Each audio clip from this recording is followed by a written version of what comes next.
Let's look a little bit more at materials. What should you do with materials? Well, make sure you define them very precisely. In other words, if you're using a certain chemical that could have different levels of hydration, make sure you're listing the correct one. If you're using a certain strain of a mouse, make sure you list the name of that strain. It's also a good idea sometimes to tell where you got the materials. So you will include trade names or manufacturer information.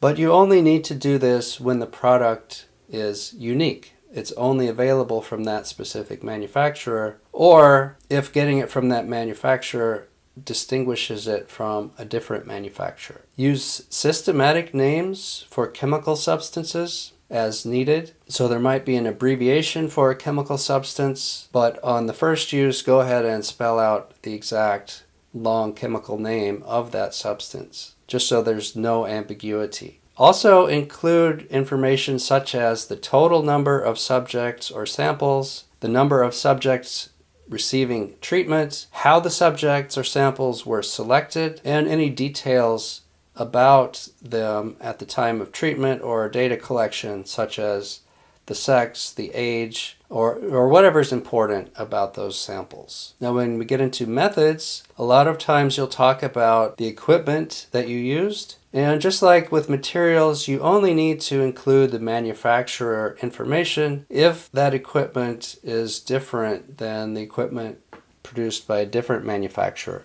So if you're using a centrifuge, you don't need to specify whether it was made by Eppendorf or made by Beckman. Those two brands centrifuge things exactly the same way if you're using the same G-force. So you don't really need to go into that amount of detail. Do give precise technical specifications, such as what temperature you were using, the pH, the total volume, the time, the quantities, anything else that is important in the procedure. Go ahead and specify that and put the methods and sequence of procedures in an order that makes sense to the readers, that they can follow clearly. It doesn't necessarily have to be that every section is in chronological order. In fact, making everything in chronological order could be very confusing. Also, don't forget to describe controls and control experiments. Positive controls and negative controls are so important, and so you need to include that information also. Make sure that it's complete. Now, one thing I've noticed with students who are writing for the first time is sometimes they tend to write the methods section as a set of instructions. And that's not what you're doing. You're writing in the past tense and you're explaining what you did. You're not giving instructions to someone to do something later. Okay, how about references in the materials and methods section? You will have a lot of references in this section. For previously described methods, you only have to give the reference, but if you want to be nice to your readers and considerate to your readers, it's good to give some additional information. For example, I could say ferric chelate reductase activity was determined for whole intact root systems as described previously, Romera et al. 1996. So that meets the requirement, but it's really not enough information for my readers to fully understand what's going on. If they want to understand it more completely, they would have to go to this paper, look it up, and read it and find out what was done. And sometimes that turns into a chain where that Romera paper may have only cited a reference to another earlier paper, and that paper may have cited only another reference to an earlier paper. And so you might have to go back 4 or 5 papers before you find a full description. So I believe you shouldn't do that to your readers. Go beyond the basic requirement and do something more like this. Ferric chelate reductase activity was determined for whole intact root systems as described previously, Romera et al. In brief, roots were rinsed and submerged in 70 ml of assay solution. Here's the recipe. After 20 minutes, an aliquot of the assay solution was removed and absorbance at 535 nanometers was determined. Iron 2 BPDS concentration was calculated using the extinction coefficient. So now you can see we've added a little bit of information that tells the approach of what we did while also citing the original reference. Now, certain techniques or procedures have guidelines that have been published. For example, there is the MIQE. This is the Minimum Information for Publication of Quantitative Real-Time PCR Experiments. So you can go onto Google Scholar or Web of Science and look up MIQE and get this publication and follow those guidelines when you write your materials and methods section. Similarly, there is Miami, Minimum Information about a Microarray Experiment.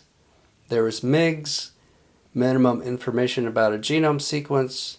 There's also minimum information about a marker gene sequence and any sequence. And so all of these minimum information guidelines will be really helpful to you to know what to put in your materials and methods. Additionally, if you're doing human subjects research or you're doing animal research, you have to have approvals by your institutional review boards or other review boards to do this work.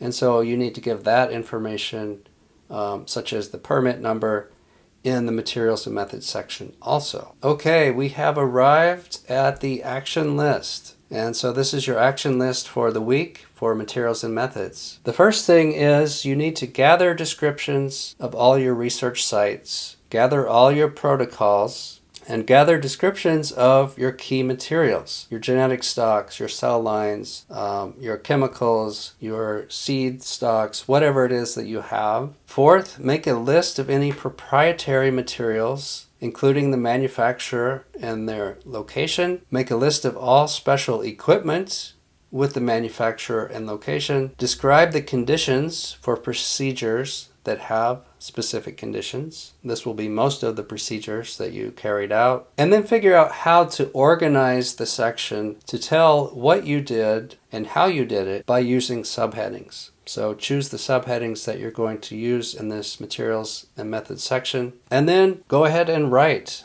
the materials and methods section. Write up these paragraphs. That was your guidance for writing the materials and methods section. Before we finish, let's briefly review the learning objectives for this lesson. At the end of this lesson, again, you should be able to explain the purpose and content of a materials and methods section. You should be able to explain what information to include, provide the appropriate level of detail and the correct references, and avoid the common problems of the materials and methods section. All right, you have a lot of work to do this week, so go ahead and get started on materials and methods. And happy writing.